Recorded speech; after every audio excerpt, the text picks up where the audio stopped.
Hello and welcome back to the new video, and in this video we will discuss about the Cheteshwar Pujara and Ajinkya Rahane. Will they able to make a comeback in Indian team again after the disastrous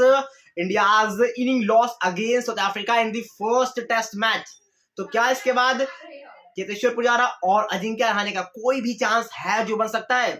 मुझे लगता है शायद बन सकता है, और इसीलिए आज अगर उनके आप ट्वीट्स देखेंगे तो बैटिंग करते हुए नेट्स में गजब के ट्वीट्स आए हैं और जबरदस्त बैटिंग करते हुए नजर आ रहे हैं। अब पहले बात करते हैं चेतेश्वर पुजारा की। उन्होंने क्या ट्वीट किया है, जिसे अब एक्स कहा जाता है, ट्विटर जिसे पहले ट्विटर कहा जाता था और आज के टाइम पर आप उसे एक्स के नाम से जानते हैं। तो वहां पर चेतेश्वर पुजारा ने अपनी बैटिंग का वीडियो अपलोड करते हुए या फिर कहें शेयर करते हुए ये लिखा कि preparation mode on for the Ranji trophy. तो इससे आप समझ सकते हैं कि ये क्या इशारा है इंडियन टीम के लिए, क्योंकि वहां पर जिस तरह से जो भी हमारे यंगस्टर गए हुए हैं साउथ अफ्रीका में, वो जिस तरह से फेल हुए। आप सिर्फ पहली इनिंग में केएल राहुल और विराट कोहली को आप दोनों इनिंग में अगर छोड़ दें तो कोई बल्लेबाज आपको उस तरह से नजर ही नहीं आया जो वहां पर एटलीस्ट टाइम स्पेंड कर सके, रन स्कोर कर सके। तो उसके बाद चेतेश्वर पुजारा का ये वीडियो सामने आना क्या उस तरफ इशारा करता है कि आप हमें वापस लीजिए। एंड इसके बाद अजिंक्य रहाणे भी इस रेस में पीछे नहीं थे।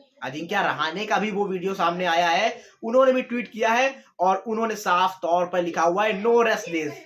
मतलब वो भी कुल मिलाकर ये कहना चाहते हैं कि यहाँ पर जिस तरह से इंडिया की जो डिजास्टरस ये परफॉर्मेंस रही है साउथ अफ्रीका के अगेंस्ट फर्स्ट टेस्ट मैच में, तो उनका मानना है कि वो अभी भी एबल है इंडिया की टीम में वापस आने के लिए और स्कोर करने के लिए रन, क्योंकि हमें पता है कि WTC का फाइनल जब टीम इंडिया ने खेला था तो वहां पर अजिंक्य रहाणे की कंट्रीब्यूशन जो थी वो काफी इंपैक्टफुल थी। हालांकि टीम इंडिया हार गई थी, बट उसके बावजूद वहां पर चीजें इंडिया के लिए उस तरह से चली थी। एंड शायद वही रीजन है they both are trying to make a statement की BCCI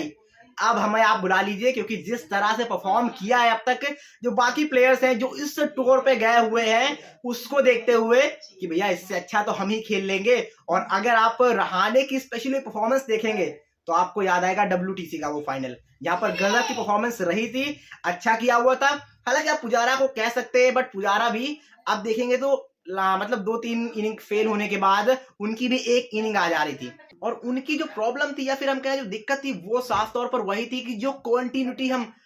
सोचते थे, एक्सपेक्ट करते थे चेतेश्वर पुजारा से, जो उनके इनिशियल डेज में आपको या फिर इतने लंबे करियर में आपको साफ तौर पर नजर आई थी कि बहुत ही ज्यादा कंसिस्टेंट प्लेयर थे, लेकिन वो कंसिस्टेंसी शायद थोड़ी सी गायब होती जा रही थी। इसीलिए BCCI ने ये डिसाइड किया कि अब बिकॉज दे बोथ आर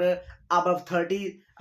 दोनों की अगर एज आप साफ तौर पर देखेंगे तो साफ तौर पे नजर आएगी 34-35 के अराउंड हो गई थी। तो BCCI has decided to move on from two those veteran players and वो गए यंगस्टर्स के पास। लेकिन जो यंगस्टर ने परफॉर्म किया है अभी तक का वो is not too good, specially in SENA countries. अगर आप इंडियन सिचुएशन में देखोगे या वेस्ट इंडीज या फिर एशिया कॉन्टिनेंट में देखोगे तो वहां पर साफ तौर पर इनकी जो परफॉर्मेंस है आपको अच्छी नजर आएंगी, बट जब आप जाओगे सेना कंट्रीज में तो वहां पर बहुत डिफरेंस होता है, बिकॉज वहां की जो सीमिंग कंडीशन स्पेशली होती हैं वो बहुत ज्यादा टफ होती हैं और वो खेलना ही थोड़ा सा अपने आप में कठिन चीज हो जाती है।